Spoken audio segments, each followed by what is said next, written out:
Hey, how's it going, man? So I want to take you through 5 important concepts that I use to not only lose weight, but still eat the foods I enjoyed and go out and eat food. So these are the 5 key things. 1 was understanding tracking. 2 was understanding good food choices. 3, understanding the law of averages. 4, understanding fasting. And 5, understanding steps and increasing my cardio.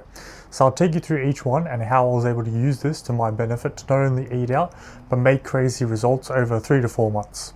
So the first one is tracking calories. It's hard to get into this, but once you're into it, it's like second nature, and it's exactly like having a savings budget and moving towards a goal. It's very simple and easy, and it's something you should be doing because not only does it take the guesswork out of knowing what's going into your body, but it's important to know how to move and progress as your body weight responds. But how did I use tracking to lose weight while I was going out? So if I knew I was going out to go out for a pub night or go out for a drink or whatever it is, I can log that food in advance. So I already know that I've created that budget for it.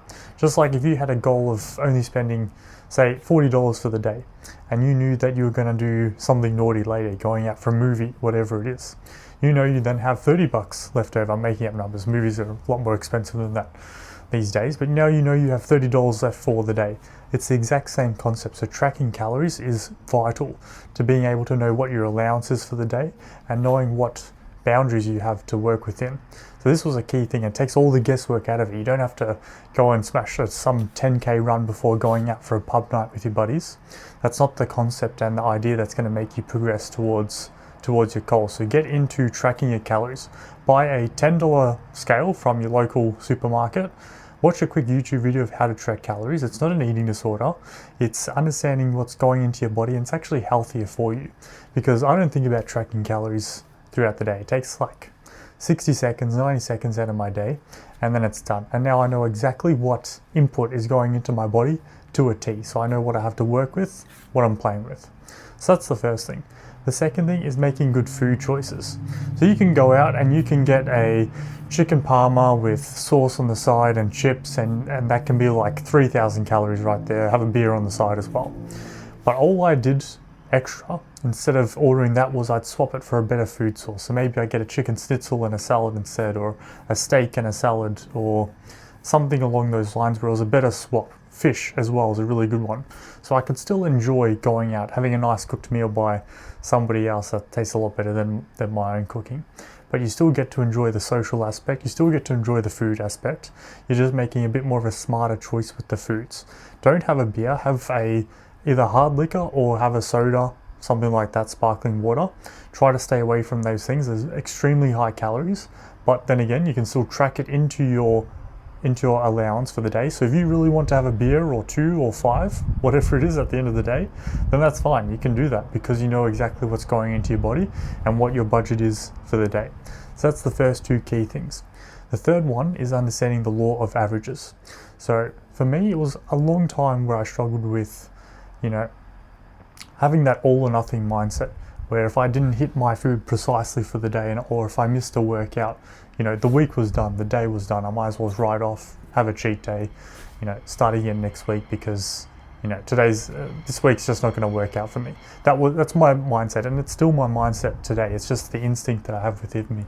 If I have a goal to hit 2,000 calories for the day because I'm cutting, and if I hit 2,100 and it's 6 p.m, I'm like, fuck it. It's a write-off day. I'm going to go blow off and have a cheat day, order a couple of pizzas, watch a movie. That's where my mindset goes to. I'm constantly fighting against that person within me.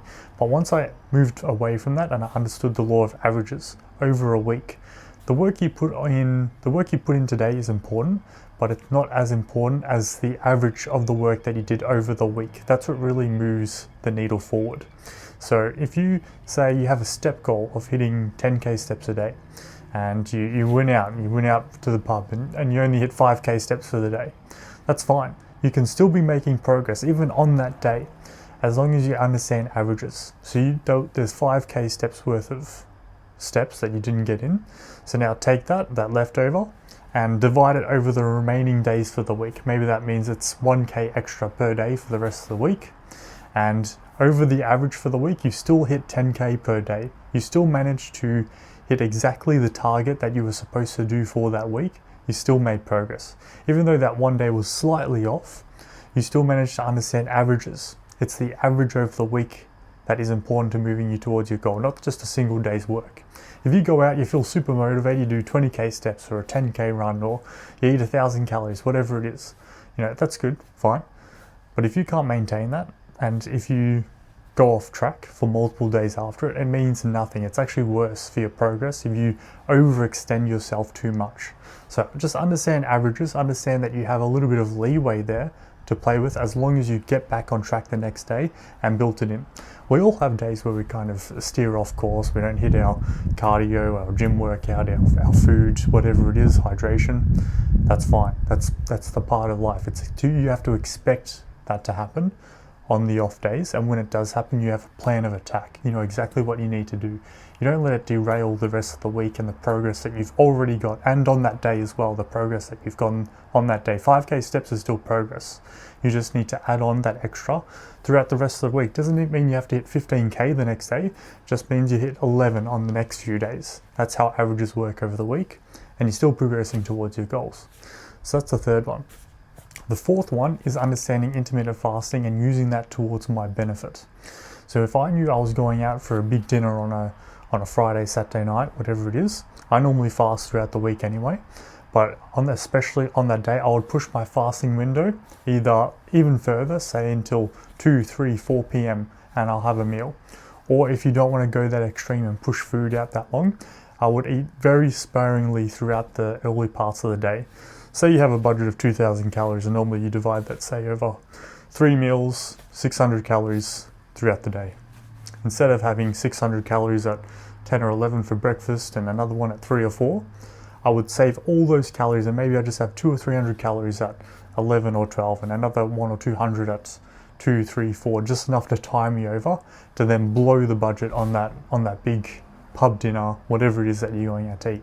That's how you can structure and help push towards that thing that's happening, that event. You can still work around these things. So use fasting to your advantage. It's a tool that you can use to help with these things. And that was a key one that really helped me. I employ intermittent fasting every single day, whether I am in a cutting phase or a bulking phase. It doesn't matter because I like the mentality and the challenge behind it.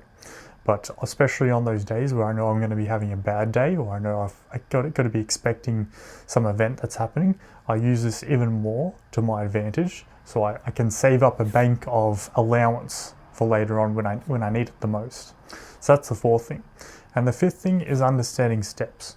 When you're going through a fat loss phase, trying to cut weight, all that kind of thing, the first thing that pops into my mind before I'd really understood everything, before I'd gotten started into coaching and all that kind of thing, was like, I just got to start running and I got to eat less. And that's the worst way to go about it.